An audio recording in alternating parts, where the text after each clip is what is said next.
Hello everyone, good morning. कैसे हैं आप लोग? चलिए आज फिर से आप लोगों के लिए हिस्ट्री का कुछ महत्वपूर्ण सवाल लेकर आए हैं जो आपके एग्जाम के लिए बहुत ही इम्पोर्टेंट है। जो भी बच्चे आर्ट्स के 2025 में एग्जाम देंगे उसके लिए वीडियो बहुत ही महत्वपूर्ण होने वाली है, क्योंकि इसी तरह के प्रश्न पूछे जाते हैं एग्जाम में और बार बार पूछे जाते हैं। आपको इस वीडियो देखने के बाद अंदाजा लग जाए होंगे कि आप कितने तैयारी किए हैं, आप कितने प्रिपरेशन किए हैं आपके एग्जाम के लिए, है कि नहीं। आप मेरे आप कॉपी पेन लेके बैठिए और इस क्वेश्चन को देखिए और फटाफट इस क्वेश्चन का आंसर दें। चलिए देर न करते हुए आज का क्लास को शुरू करते हैं। पहला क्वेश्चन क्या है मेरा? एशियाटिक सोसाइटी की स्थापना किसने की थी? आपको पता होना चाहिए। एशियाटिक सोसाइटी की जो स्थापना की थी वह विलियम जॉन्स ने किया था। किसने किया था? विलियम जॉन्स ने। कब किया था? विलियम जॉन्स ने किया था 1784 में। कब किया था? 1784 में। कहाँ किया था?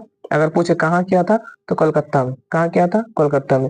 विलियम एशियाटिक सोसाइटी की स्थापना किसने की थी? विलियम जोन्स ने। कब किया था? 1784। कहाँ पे किया था? कोलकाता। चलिए समझ में आ गया। अब नेक्स्ट प्रश्न की ओर चलते हैं हम लोग। दूसरा नंबर क्वेश्चन है, हड़प्पा सभ्यता की खुदाई किस वर्ष हुई थी? अब बताइए, हड़प्पा सभ्यता की जो खुदाई हुई थी वो किस वर्ष हुई थी? बहुत ही आसान सवाल है, पहला चैप्टर का सवाल है। 1921 में हुई थी। कब हुई थी? 1921 में। किसने किया था? दयाराम साहनी ने। किसने? दयाराम साहनी ने। हड़प्पा सभ्यता की खुदाई किस वर्ष हुई थी? 1921 में। और किसने करवाई थी? दयाराम साहनी ने। किसने? दयाराम दयाराम साहनी ने करवाई थी। अब देखिए तीसरा नंबर सवाल क्या है? थौलावीरा थौलावीरा किस राज्य में? बहुत ही इंपॉर्टेंट सवाल है। बहुत बार पूछे भी गए हैं कि नहीं। थौलावीरा किस राज्य में है? तो थौलावीरा गुजरात में। ऑप्शन सी बिल्कुल राइट आंसर हो जाएगा। Option C. ऑप्शन प्रश्न नंबर 4 देखेंगे हम लोग, है कि नहीं। आपके समक्ष में प्रश्न नंबर 4, क्वेश्चन नंबर 4। मोहनजोदड़ो किस भाषा का शब्द है? आपको पता होना चाहिए। मोहनजोदड़ो जो है, मोहनजोदड़ो का अर्थ होता है मृतकों का टीला। क्या होता है? मृतकों का टीला। और वो कौन, मोहनजोदड़ो किस भाषा का शब्द है? तो सिंधी भाषा का शब्द है। कौन सा भाषा का शब्द है? सिंधी भाषा। ऑप्शन डी बिल्कुल राइट आंसर हो जाएगा। अगर पूछे मोहनजोदड़ो का अर्थ क्या है तो मृतकों का टीला। कौन सी भाषा का है? तो सिंधी भाषा, है कि नहीं। ऑप्शन डी बिल्कुल राइट आंसर हो जाएगा। क्वेश्चन नंबर 5 की ओर चलते हैं हम लोग। सिंधु घाटी सभ्यता में हल का प्रमाण कहाँ से प्राप्त हुआ? सबसे पहले जो हल का प्रमाण जो हुआ था सिंधी घाटी का, किस सिंधु घाटी सभ्यता में हल का परिणाम कहाँ से प्राप्त हुआ था? हड़प्पा में, मोहनजोदड़ो में, रोपड़ में या कालीबंगन में? तो ये जो हुआ था कहाँ पे हुआ था? कालीबंगन में। कहाँ पे हुआ था? कालीबंगन। ऑप्शन डी बिल्कुल राइट आंसर हो जाएगा। सबसे पहले हल का परिणाम जो है कालीबंगन में मिला था। देखिए क्वेश्चन नंबर 6 देखिए, राखालदास बनर्जी ने उत्खनन कहाँ करवाया था? राखालदास बनर्जी ने उत्खनन कहाँ करवाया था? आपको पता होना चाहिए कि दयाराम साहनी ने हड़प्पा में, हड़प्पा की खोज किया था 1921 में। और राखालदास बनर्जी ने उत्खनन किया था मोहनजोदड़ो। कहाँ पे? मोहनजोदड़ो। ऑप्शन ए हो जाएगा। अब कब किया था? 1922 में। कब किया था? 1922। अगर पूछे मोहनजोदड़ो की खोज किसने किया था तो राखालदास बनर्जी। कब किया था? 1922 में, है कि नहीं। याद रखिएगा आप लोग। अब देखिए, पुरातत्व के अंतर्गत निम्न में से कौन नहीं है? पुरातत्व के अंतर्गत निम्न में से कौन नहीं है? देखिए, सिक्के भी हैं पुरातत्व के अंतर्गत आते हैं, अभिलेख आते हैं, है कि नहीं। भगना भगना भग्नावशेष भी आते हैं। ये जो है साहित्य जो होते हैं पुरातत्व के अंदर नहीं आते हैं। साहित्य।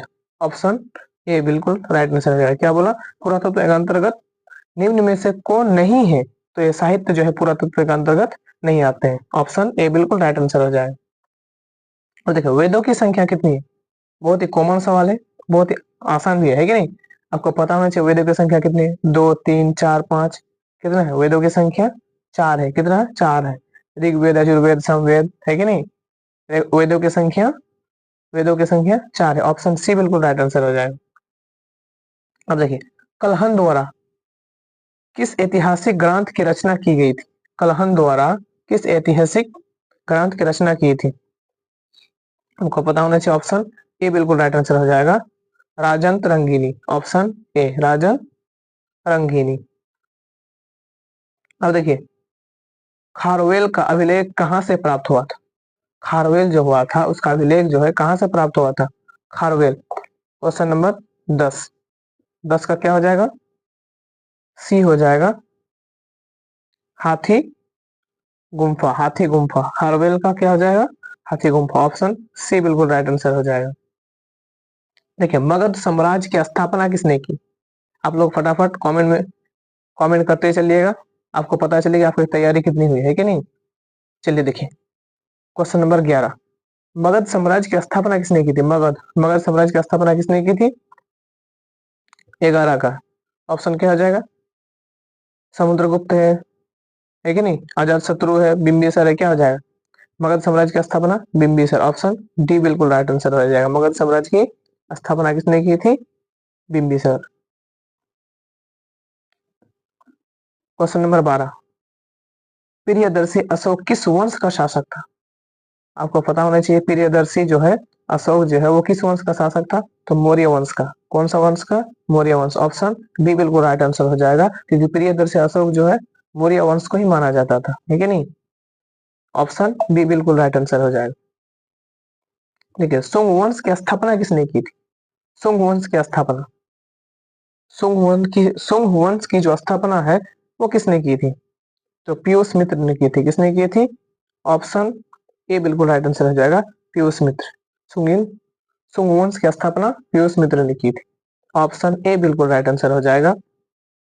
ऐसा सवाल आपको बोर्ड में पूछे गए हैं कि नहीं? आप लोग ध्यान से इस प्रश्न को देखें और अपना आईक्यू लेवल जांचें, आप कितने जानते हैं, कितनी तैयारी आपका हुआ और कितना करना होगा। आप लोग ध्यान से देखें, है कि? चलिए, गुप्त काल में कौन विदेशी यात्री भारत आया? अब बताइए, गुप्त काल में जो है कौन विदेशी यात्री जो भारत आया था? हमारे भारत इंडिया में जो आए थे गुप्त काल में, वो कौन सा विदेशी यात्री था? तो फाहियान था। कौन था? फाहियान। 14 का ए बिल्कुल राइट आंसर हो जाएगा, फाहियान। बुद्ध को निर्वाण की प्राप्ति कहाँ हुई थी? अब बताइए, बुद्ध को जो है निर्वाण की प्राप्ति कहाँ से हुई थी? निर्वाण की प्राप्ति कहाँ हुई थी बुद्ध को?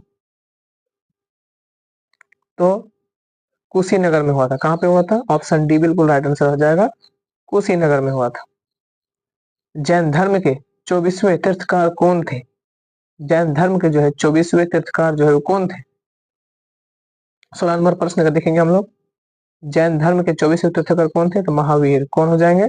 महावीर। 16 का डी राइट आंसर हो जाएगा, महावीर। महावीर स्वामी को कब निर्माण प्राप्त हुआ? महावीर स्वामी को कब निर्माण प्राप्त हुआ? तो 468 ईस्वी पूर्व में। कब हुआ था?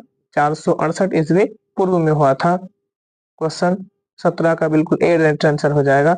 महावीर स्वामी को कब निर्माण प्राप्त हुआ था? तो 468 ईस्वी पूर्व। प्रथम जैन संगीति कहाँ हुई थी? प्रथम जैन संगीति कहाँ हुई थी? तो पाटलिपुत्र में। कहाँ पे हुआ था? पाटलिपुत्र में। प्रथम जैन संगीति जो हुई थी वो पाटलिपुत्र में हुआ था। प्रथम बौद्ध संगीति कहाँ हुई थी? अब बताइए, प्रथम बौद्ध संगीति कहाँ हुई थी? ऑप्शन 18। क्वेश्चन नंबर पहला में क्या पढ़े हम लोग? प्रथम जैन संगीति कहाँ हुई थी? प्रथम जैन संगीति कहाँ हुई थी? तो पाटलिपुत्र में। उसके बाद 19 नंबर प्रश्न देखेंगे, प्रथम बौद्ध संगीति कब हुई थी? प्रथम बौद्ध संगीति कहाँ हुई थी? तो ऑप्शन ए बिल्कुल राइट आंसर हो जाएगा, 483 ईस्वी पूर्व। 483 ईस्वी पूर्व। स्तूप स्तूप का संबंध किस धर्म से है? आपको पता होना चाहिए, स्तूप का जो धर्म है वो कौन सा धर्म से है? स्तूप का धर्म जो है वो बौद्ध धर्म से है। कौन सा धर्म से है? बौद्ध धर्म से। ऑप्शन बी बिल्कुल राइट आंसर हो जाएगा। बुद्ध चरित्र की रचना किसने की? बुद्ध चरित्र की जो रचना है वो किसने की थी? तो अवस घोष। ऑप्शन सी बिल्कुल राइट आंसर हो जाएगा, अवस घोष। धर्म ग्रंथ सुत्त पीठक किस धर्म से संबंधित है? धर्म ग्रंथ जो है सुत्त पीठक जो है वो कौन सा धर्म से संबंधित है? सुत्त पीठक, है कि नहीं? 22 नंबर प्रश्न देखेंगे हम लोग। 22 का बी हो जाएगा, बौद्ध धर्म से। कौन सा धर्म से है? बौद्ध धर्म से। बुद्ध का बचपन का नाम क्या था? सभी को पता होना चाहिए, बुद्ध का बचपन का नाम सिद्धार्थ होगा। ऑप्शन डी बिल्कुल राइट आंसर हो जाएगा। बुद्ध को बचपन का नाम क्या था? बुद्ध का बचपन का नाम सिद्धार्थ। श्वेतंबर एवं दिगंबर का संबंध किस धर्म से है? श्वेतंबर एवं दिगंबर का संबंध जो है वो कौन सा धर्म से है? आपको पता होना चाहिए। श्वेतंबर एवं दिगंबर का जो धर्म है वो जैन धर्म था। कौन सा धर्म था? जैन धर्म था। प्राचीन भारत इतिहास का कौन सा काल स्वर्ण काल के नाम से माना जाता है? 25 नंबर सवाल है कि नहीं? तो भारतीय प्राचीन इतिहास का कौन सा काल जो स्वर्ण काल के नाम से जाना जाता है? मौर्य काल, गुप्त काल, मुगल काल या औपनिवेशिक काल? ऑप्शन बी बिल्कुल राइट आंसर हो जाएगा, गुप्त काल। कौन सा काल? गुप्त काल। प्राचीन भारतीय इतिहास का क्या हो जाएगा? गुप्त काल हो जाएगा। 25 का बी बिल्कुल राइट आंसर हो जाएगा। तक्षशिला विश्वविद्यालय कहाँ स्थित है? ये तक्षशिला विश्वविद्यालय जो है पाकिस्तान में स्थित है। ये तो हमारे भारत में था, लेकिन जब भारत और पाकिस्तान का बंटवारा हुआ तो पाकिस्तान में रह गया है कि नहीं, पाकिस्तान में चले गया। तो तक्षशिला विश्वविद्यालय कहाँ स्थित है? तो पाकिस्तान में। ऑप्शन ए बिल्कुल राइट आंसर हो जाएगा। कनिष्क का राज्यारोहण कब हुआ था? कनिष्क का राज्यारोहण कब हुआ था?